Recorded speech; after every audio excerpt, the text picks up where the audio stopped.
Blood Time, the podcast that speaks to the bond, the emotion between coach and athlete at the interscholastic and intercollegiate level. Each interview, each segment will reveal that bond and what was learned, how they were transformed, and what each athlete took to the world at large from that transformation. These stories will warm your heart and astound you altogether. Submitted for your approval. Now it is blood time.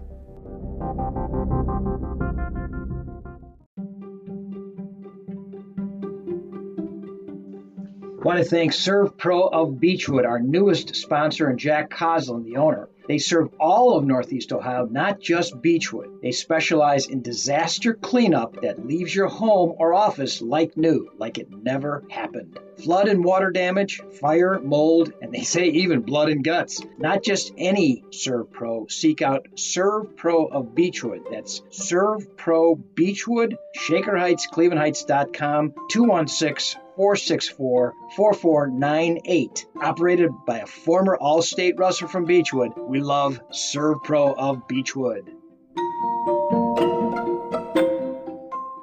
Hey guys, it's Coach Cimarroni here, Blood Time. I want to thank my last guest, Johnny Papish, the young new blood head coach over at Aurora High School, and the phenomenal things he's doing there. More importantly, the lessons that he's teaching his kids as men and as people. I'm just so impressed by that, particularly for his age. I don't want to be condescending, but a lot of times it takes a while to get that wisdom. But he's got good mentors, and he is passing along those wonderful lessons that I hope we get in every level of coaching, from youth, middle school, high school, intercollegiate, particularly at the Division I level. I want to see more coaches at the Division I level having fun, teaching these great lessons, and sending wonderful human beings out into the world. Speaking of wonderful human beings, my next guest embodies that. A young man I had the opportunity to coach for 2 of his 4 years in high school, and left in good hands the wonderful Scott Peters to be the head coach for his last 2 years. Chad Silverstein. Welcome, Chad. Thank you. Thanks, Pete. Thanks for having me. Oh, man, it's I've been wanting to get you on this show for a while, and I'm so glad you're here. And, Chad, you embody exactly what Blood Time is. I think you personified by what you're doing in the real world. But I'm going to start asking you, tell me a little bit about what wrestling meant to you, and particularly what a guy like Scott Peters meant to you. Sure.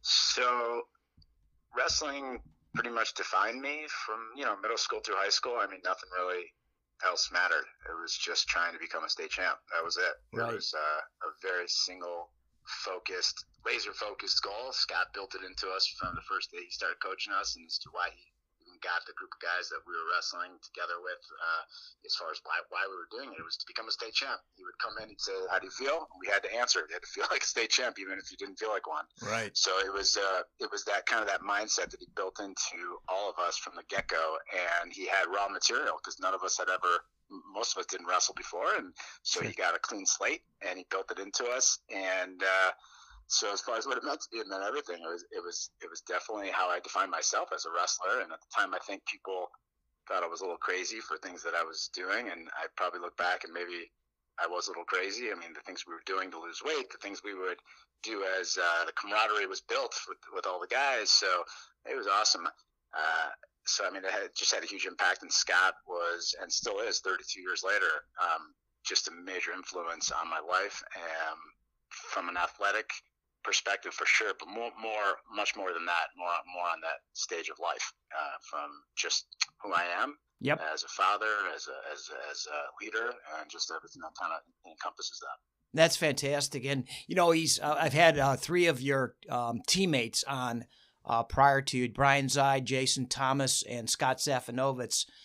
And I know that he had a tremendous effect on all 3 of those individuals. Brian said he was all in. As soon as he met Scott, he was all in. So, yeah. And Brian was basically the yin to your yang, you both making the state finals your senior year, and taking the team to 4th in the state.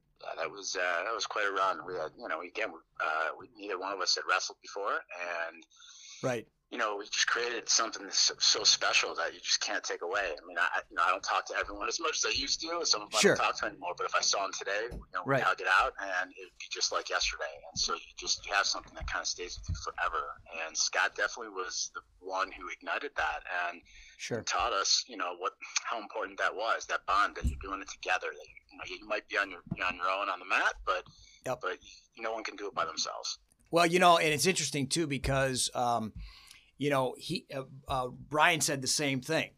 So it's really interesting to hear that reverberate 32 years later and all through the years. So it really definitely is something that I think becomes part of the DNA. And I've heard that from other guys too that I've interviewed, that the coach becomes part of my DNA. Sometimes I don't even think about him. He's just who I am. And then of course you refine that and bring it to your own level of evolution as well.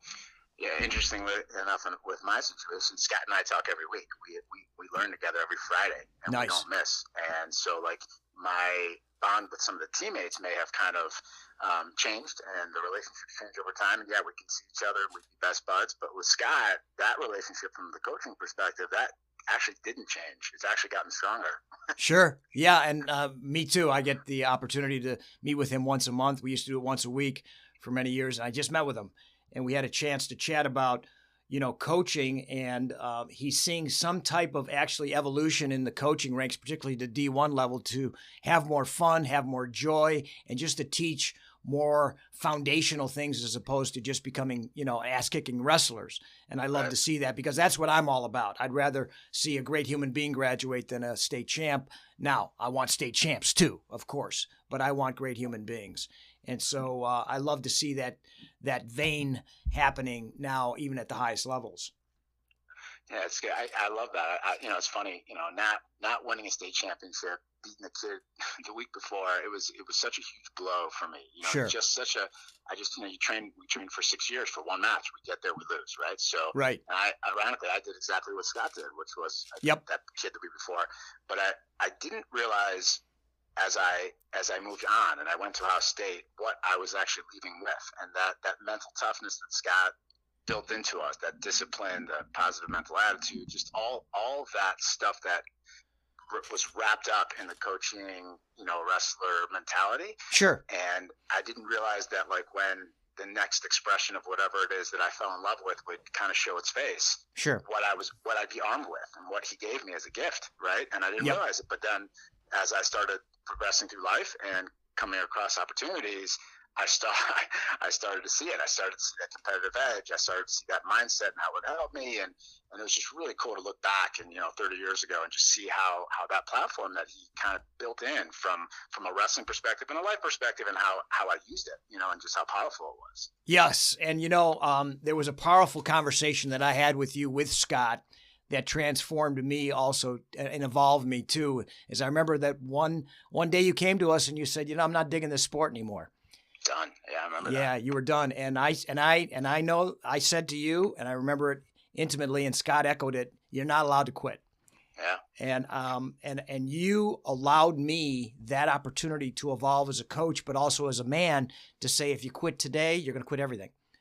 And I remember the conversation. I remember, the question was why, and I said I hated losing weight. I was miserable. Right.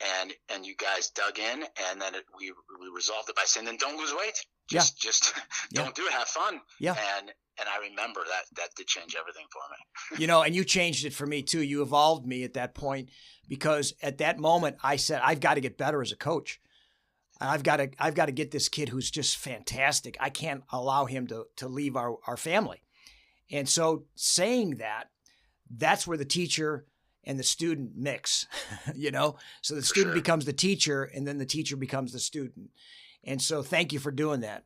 Yeah, thank you. That was a big transition point for sure. It was pretty cool. It was pretty cool. And so saying all those things, Chad, tell me a little bit about how you matriculated through college, and then, you found your way into the business world and some of those lessons. And obviously you created a successful company, but now you're doing some things that are even more evolved, and you've got a new company. So tell me a little bit about that process and that journey. Sure. So I went to Ohio State, and actually my teen year, I was going to come and do a gig with you. I remember we had something that we were going to do in the summer, and I ended up getting actually a job with someone who owned a collection agency. Nice. And so I was going to be going on the phones and just kind of get something done for the summer so I can go back to Ohio State my senior year with some cash in my pocket. Sure. And the last day before I left that job, the owner, who was became my next mentor, Norm Shaffron, he owned this company called FFCC. He gave me an opportunity to come back to Columbus and start something with them. And it's funny, I think back of why did I get that opportunity? The first day I walked into his office, everyone was making phone calls, and my job was to get on the calls. And I found out who was making the most calls, and I just said I'm going to make more calls than them. What a wrestler's mentality. Right. So I love it. And I came in and started obviously he raised some eyebrows, and he took notice, and then he let me start the company in Columbus. I came back, and I would go to class from 8:30, 9:30, 10:30. I'd come back, put on a suit, and I would walk into doctors' offices, knock on doors, and just sell. I love it. And about 6 months in, I had about 100 clients, and that was it. It just took off. You are a pipe. You're lazy, man. What's the matter with you?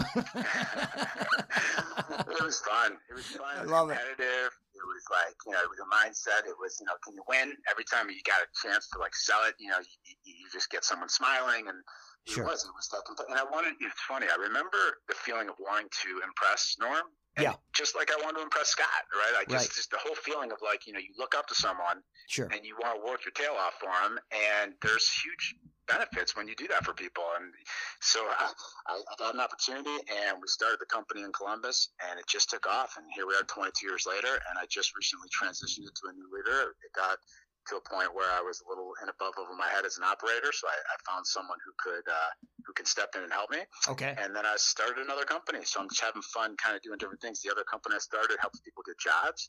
Nice. And it helps employers who are desperately looking for new people, connecting those job seekers to people who are looking for new employees. And I've always struggled trying to find great employees, so I know how hard it is from an employer's perspective. Sure. And I've interviewed thousands of people, and I know how hard it is for people to get a job. So I've just I created a platform, and it's free for people. Wow. And I just like to give back. So we do a lot of leadership training and a lot of opportunities for people to grow. That is fantastic. So what's the name of the company? So my collection agency is called Choice Recovery. And Choice. The company that helps people get jobs is called Restart. Nice. Restart. I love that. So it's a reset, a restart. Let's rock and roll. We got to do that in the wrestling season too. Sometimes you got to give a kid a day off or a team a day off and say, let's just chill, man. Let's just restart, and come back with a renewed sense of purpose, a renewed sense of vigor, right? You know what? It's unbelievable because I just trying to grow leaders within my organization. I've always taken wrestling and put it right in my business. I mean, we do March Madness. It's the biggest time of the year for us because tax time. Yeah. We put wrestling brackets up on the wall. Love it. And I let all the collectors, it's the only time of the year we let them compete because we have a real big time TV environment. But we let them go up against each other one by one. We put every collector on a line on the brackets.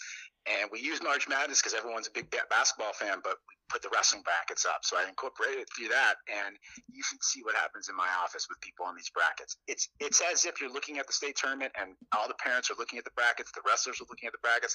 I've got all my employees looking on the brackets, and they love it, and we give huge incentives.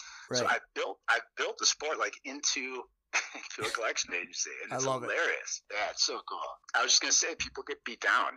People who are looking for a job. When you made that comment about the second chance, and even my story when I came to you and Scott was that people get so defeated looking for a job. It's such a broken system. They start putting things on their Indeed and LinkedIn and Career Builder, and they don't get responses, and they're used as pawns by a lot of headhunters, and it's defeating. And when we build into these people and we see that second life come up, and we get these love letters sent to us from people who just, you're there for them, right? Yep. And they just can appreciate it. Yep. Oh my God, it's incredible how transformation.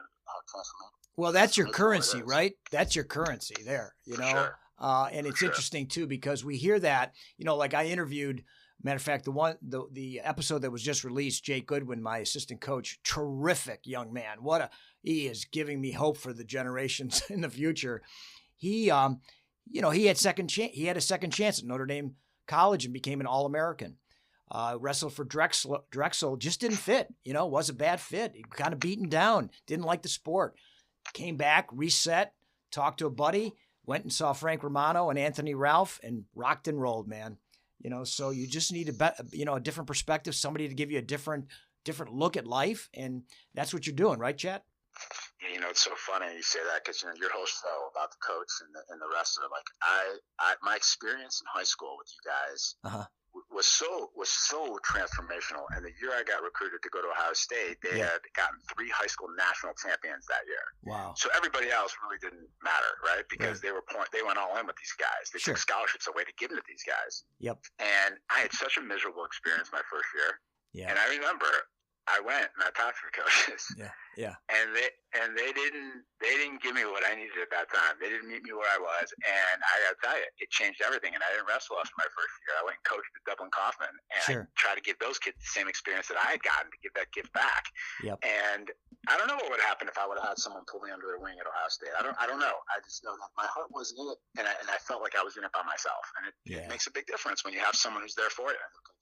Well, and here's the thing too, right? So we hear the DNA, right? So when my first interview was with Sonny Marchetti and Mark Haywald, and they're now the head coaches at John Carroll University and Notre Dame College, respectively, younger guys, and they talked about. Mark Haywald talked about Tony DiGiovanni from Solon. He says, I don't even think about Tony. He's part of my DNA, but Mark refined that into Mark Haywald's version of Tony DiGiovanni. Right. And somebody's going to get Mark Haywald in their DNA. That's what you did at Dublin Coughlin, and that's what you're doing with your team, both at Choice and now at Restart, is that you've got the Dominic Imarinos and the Peter Cimarones and the Scott Peters, and you've refined it and made it better and taken that to the world. And that's the beauty of what I see, and that's why I'm doing this doggone podcast, is that we've got to get those messages out there, Chad. And I'm so excited to hear that you're doing that so well in the business world with that Restart program. That just makes me so happy. Yeah, I'll tell you what, like that platform that you get from that coach, that experience, like I have pursued coaches from the leadership perspective my entire career, and I have found the elite of the elite.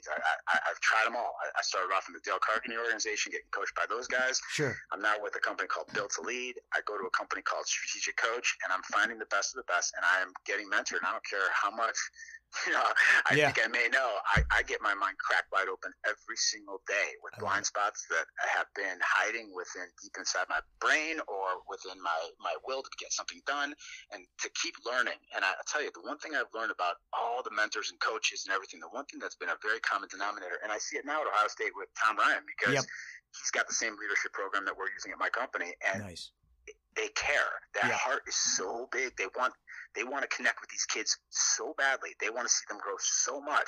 Yeah. And when you've got a coach and you've got a mentor who's going to do that for you, you can't fake that. It's an authentic desire to want to build into someone else selfishly. And then when you have that, boy, you got gold. I mean, when you can find a way to connect to kids or connect to leaders or do whatever to build into them, and if you don't have that, it's so obvious. And so it's like I always tell people, if you have a bad coach, get out. Not maybe in the sport of wrestling, but in business, if you don't have a good mentor, there's no point in wasting your time. Right. Well, it's so counterproductive. Yeah. And I like the platinum rule too. Do unto others as they wish to be done unto. So you're listening to people. You're listening to people. You're listening. You're opening your heart and your mind. And that's such a beautiful thing, Chad. And just prior to this conversation, I had a beautiful chat with Scott, and we talked about. I had met the rabbi.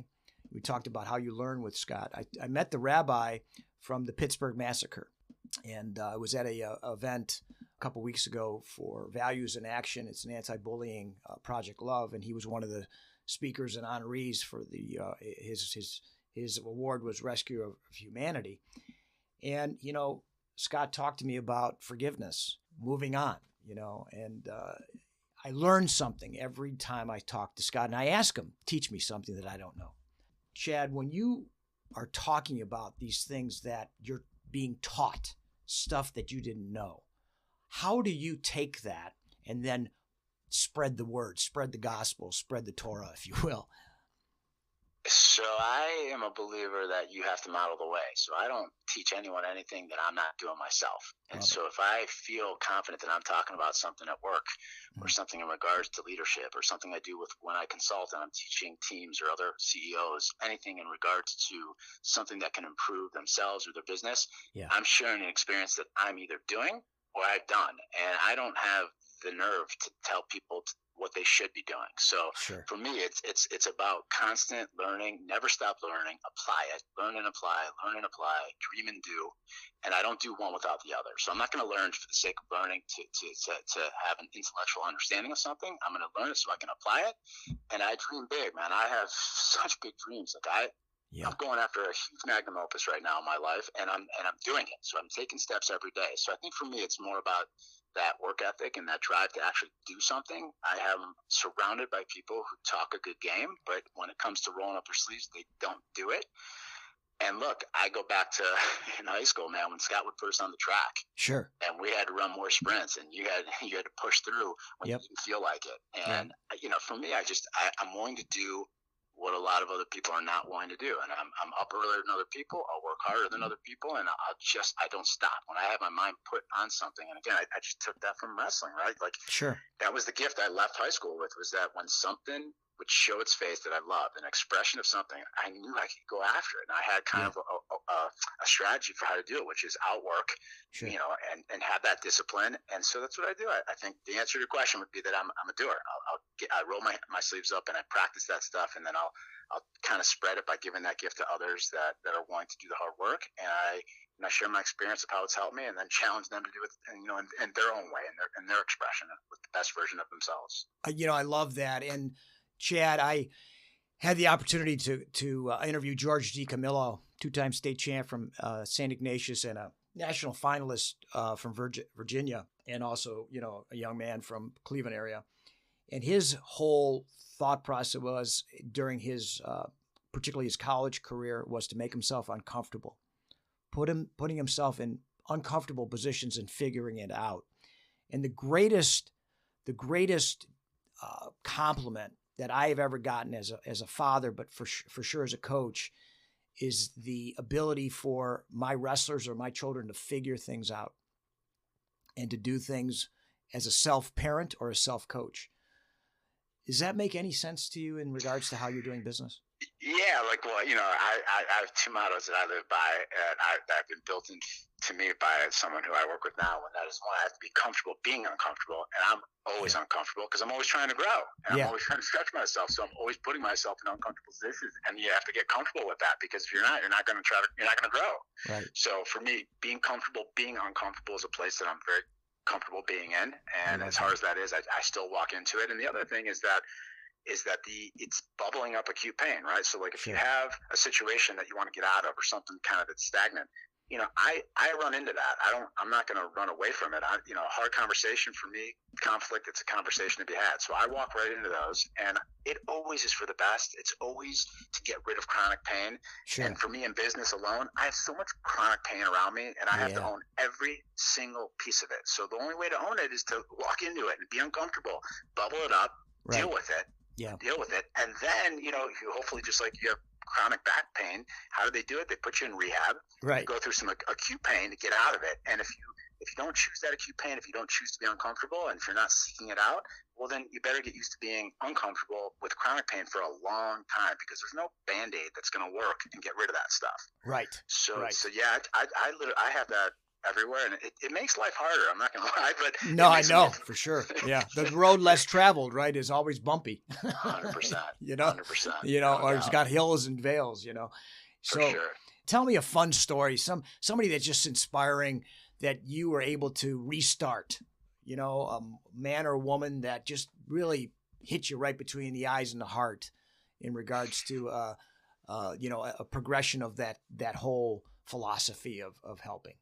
Yeah, well, I think from a leadership perspective, I've been very blessed to have an incredible team that all started off entry level like I did in the business, and I've had a front row seat watching them grow. And there's been a lot of women, And a lot of women who come into my on my team and my culture, and sometimes out of college and sometimes as young professionals, and to watch the transformation has been absolutely amazing, to the point where it's almost like a little intimidating. Like they're so strong, they've been built so good that they literally you kind of get out of their way. And one gal who is soon leaving my company, she's been with me a very long time, but she's going to go work with her husband. Her name's Keisha. I remember her coming to me, and she was dealing with a tough relationship where she had someone in the office who she did not care for. And long story short, she was willing to walk into a really, really painful, acutely painful, hard conversation.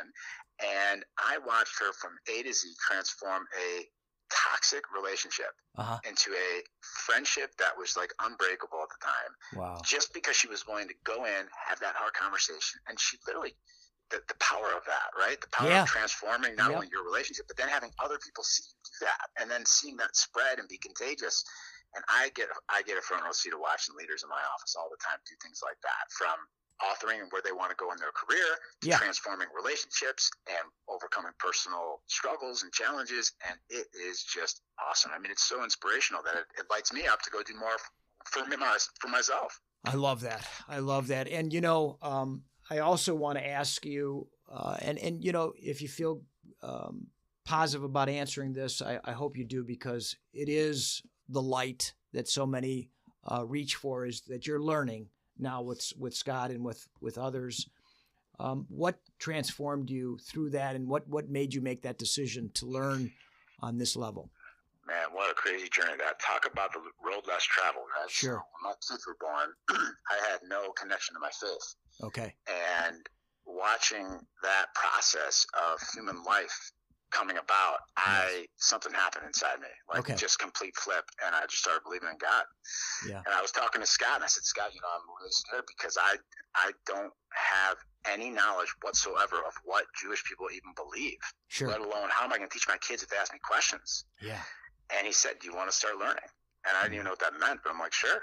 Yeah. So we started that relationship over the phone. We call it a Harusa, which is like a learning partner. And we learned about character building, traits, parenting, leadership, you name it. Sure. And it all infused with spirituality. And I was definitely searching, right? I didn't know what I believed at the time. Yeah. And I was doing this personal and professional development track. And one thing led to another, one baby step after another. Next thing I look back, and I'm wearing a yarmulke on my head. And I'm like, wow. And I'm in Israel, right? I'm in Israel, and I'm literally getting exposed to things that I never would have ever been open to, ever. Sure. And I think having that open mind and being able to kind of break through some of the biases that I had built into me when I was a little kid, and the stereotypes of, for example, rabbis. Yeah. Well, I talked to a couple, and they were like the nicest, most humble, sweetest guys I've ever met in my life. Right. And pretty smart too, right? Oh man, so smart and so humble and so sweet. And you know what? They had answers for me that actually made sense. Sure. And when I started integrating that into my leadership, I could not believe how much similarities there were for me and how it fit the principles I was trying to live by. Sure. And the worldview beliefs that I had deep inside me, and they just got strengthened and strengthened and strengthened, so that, one of the things I do for people in my office, we give them a leadership platform to learn who you are and what principles you want to live by. And I've been working really, really hard, and I have never stopped, kind of making sure that I'm living the kind of life I want to live by knowing who I am and how I want to live. And I have to tell you, road less traveled, sometimes I'm on an island all by myself, and sometimes as a leader, that's where you find yourself, and you got to get comfortable with that, because leading anything's hard, especially when you put yourself out there and you're starting to pursue something that's not so popular. Yeah, well, it's interesting too, because my father used to say to me, I'm not a father for a popularity contest. I'm not here to be your friend. I'm here to be your father. And I have to make those tough decisions, but the buck stops here, just like, Truman said back in the day. And it does. And sometimes that is very lonely, but it's also very, very important. It's also very freeing. Right. I mean, I'll tell you, the one experience I had when I came back from Israel, because I never saw myself ever wearing a yarmulke, ever. Yep. And when I came back, my leadership we practice like a sports team in my office. So we take time off the phones, we go into a locker room setting, and we practice with a leadership coach. And my team knows me. They know me. I'm very transparent. I wear my heart on my sleeve. They know who I am. And I remember the fear and insecurity I had coming back to Columbus. And I remember I walked in my office, and this was a huge moment of truth for me. And the first person that walked up to me, you know what they said to me? They said, They looked at me and they go, "It's about time." And I That gotta tell you is something, brilliant. like, that was so eye-opening, right? Because I had so many insecurities running through me. I had so much fear. And it's never as bad. We catastrophize things in our head, but it's never as bad as we think it is. And then, look, other people, it was. And I just had to stand strong and just be myself and be okay with that. And I kind of live by a model. Like, I do care what other people think, but I don't care that much, right? So, I hear what you're saying, and that's why this call to arms, we are blood. We're all blood. We're all the same blood, and so just love, man. Just open up your heart and your mind. And I'm sitting here to my left, and I have Mav Peters, and he's wearing a yarmulke. Yeah. And I'm sitting here to my right, and Kevin Conwell is my African-American brother, right? And he's wearing a hoodie, man. He's wearing a hoodie. And I couldn't be more proud to be sitting in between these two beautiful roses. I'm the thorn, man. And talking to you, Very too, cool. So, and the beauty also, too, is the chills I get. And the stories. Chad, you're just an amazing dude, man. That's all I can say. You're just an amazing dude. Appreciate that, man. Thank you. And I'm so glad that, you did come on this show today and spread this word, spread this gospel, spread this Torah, spread this love. I want you to know that I am just honored to have had a short period of time in your life, and more importantly, what you've done with it. You clearly have taught me. And I appreciate that, Pete. And you have done the same. I sent you a little clip before we started talking today about a high school match. And I tell you, that has been burned in my memory. The happiness that you had for me on that day, Pete, that's always stayed with me. Yeah. Well, I got to be honest with you. I'm tearing up just a little bit right now because I know that I always felt when my dudes did it, because I never was able to do it, man, oh man, I had such joy. So and you know that was real there, that's for sure. And that was a beautiful, beautiful time in my life. And so happy that you made the show, that even though, you had a little disappointment down there, but the next year you came back and you did it. And the year after that you did it, and you're doing it now. And so I just want to kind of wrap this up.